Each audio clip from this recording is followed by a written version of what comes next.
welcome to Top Gear India. Today we had a rather exciting launch with us. New Hyundai Tucson.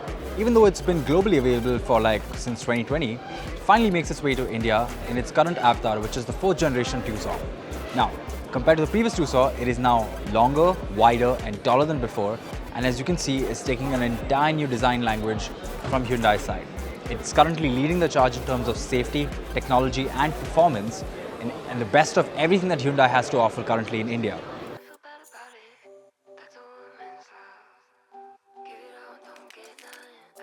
So rather unusual, but we're going to start with the rear because the front is a little too crowded here.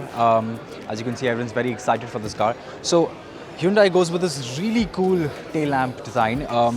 In their video, they told us that they've got about 5 to 6 layers of just glass to create this sort of design, this entire black finish that you can see. But if you look around the sides, even though here it's just black, but when you turn the lights on, it glows red, and it's a beautifully striking design language that they've taken. I mean, this really captures your eye. There's so many lines, creases and cuts, and it's all very angular, very aggressive, very handsome looking. So let's start with the C-pillar. As you can see, there's like a nice aluminium finish running all the way from the A-pillar over there, coming all the way to the back to the C-pillar. They like to call it their bow design.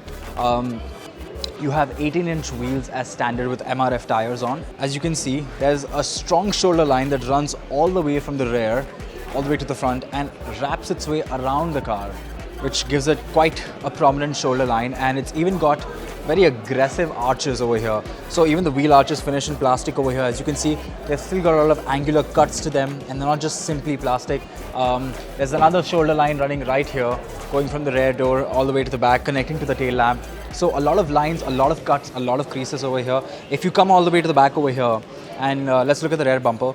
So around the rear bumper, they've gone for like this diamond-like design. And I don't know, its design could be a little polarizing, not to my taste, but I'm sure a lot of people would probably like it. If you come around this side, as you can see, they've very neatly integrated the Hyundai logo inside the glass. It's not on the outside, it's actually on the inside. Let me show you the boot. Okay, any second now. And here we have the boot. As you can see, it's really quite vast. You have a 12-volt charging socket in the back over here. You've got a space saver spare tire, so that's a little disappointing. Not a full-size wheel, but alas, it is what it is. Also, you have an auto-adjusting tailgate and self-closing, so stand clear of the way. Alright, let's begin with the engine now. So you have two engine options over here primarily, a petrol engine and a diesel engine, both 2 liters. The one you see over here is the turbo diesel engine. One thing that was a little disappointing is that there's no hydraulic struts over here. So yeah, you have to manually open this, which is a little disappointing given that this is Hyundai's flagship car and it's supposed to be luxury and premiumness and whatnot. So yeah, but one thing that excites me is the engine. So as I was saying, this diesel engine produces about 186 PS of power and about 460 Newton meters of torque, which is quite healthy. There's also a petrol engine on offer, which makes about 156 bhp of power and a comparatively less 193 Newton meters of torque. So you can have the diesel engine with an 8-speed automatic, whereas the petrol comes with a 6-speed automatic. And given how performance-oriented this diesel engine seems and just what a strong contender this seems like compared to its competition, I'm quite excited to get my hands on it someday and drive it and find out just how good it is. So as I was saying, Hyundai put a lot of emphasis on just how cool and how neatly they've been able to integrate the daytime running lights into the grille. It's sort of got this nickel chrome technology happening over here, where they've managed to create like this black metallic effect where when the DRL is off, it just looks like it seamlessly blends into the grille. But when you turn it on, as you can see, it gives this car quite an aggressive fascia, makes it look quite muscular, quite sporty, and quite luxurious at the same time. So I'm very impressed with the design language that they've gone for and just how stunning this car looks. As you can see, previously with other Hyundai cars, they've managed to integrate the headlamp in here with the Cretas and the Venues like you may have previously seen. And you've got some vents, I don't know if they go anywhere, I hope they do. But yeah, that's what you have. This car comes with level 2 ADAS, so that means it's got radars mounted sensors in the front, it's got them in the back, it's got them on the sides, and it's got a 360-degree surround camera which can help you do a lot of things more than just parking. It's also got lane keep assist and lane departure assist. Hyundai has really gone full throttle with the safety over here. I mean, there's like a whole page worth of features just for safety, and I swear to God, if I sat here telling you all about it, this walk around would be even longer than it already DS. So yeah, I'm be sure to go up and look that up online or wait till our first drive review. But as you can see, the lower lip is finished in aluminium. So bits of aluminium have been continuing all over the car. So this black themed aluminium, I quite like it. Looks very rich, quite premium. Let's go to the inside and see what the interior is like. Alright, now to the interiors of the new Tucson. As you can see, the upholstery is a black and grey tone. You have this light grey tone going over here along with a few aluminium inserts in the seats which look very premium and upmarket. The overall design of the cabin is very clean. I mean, it vaguely resembles a Creta, but it's a lot more upmarket in comparison. If you look at the vents over here, they've neatly integrated some AC vents. Hyundai likes to call this an airplane style diffused air, where they've got these multiple little holes that let out air and diffuse it. So that's pretty cool.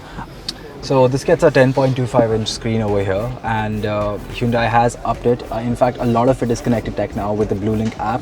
You can do up to you can have up to 60 different voice commands without the internet being connected, which is pretty cool. Overall, I have my doubts about how well or how easy it would be to maintain this interior in our climate and our dusty conditions, but you know, whatever. I'm sure you guys will figure it out that plan to buy it.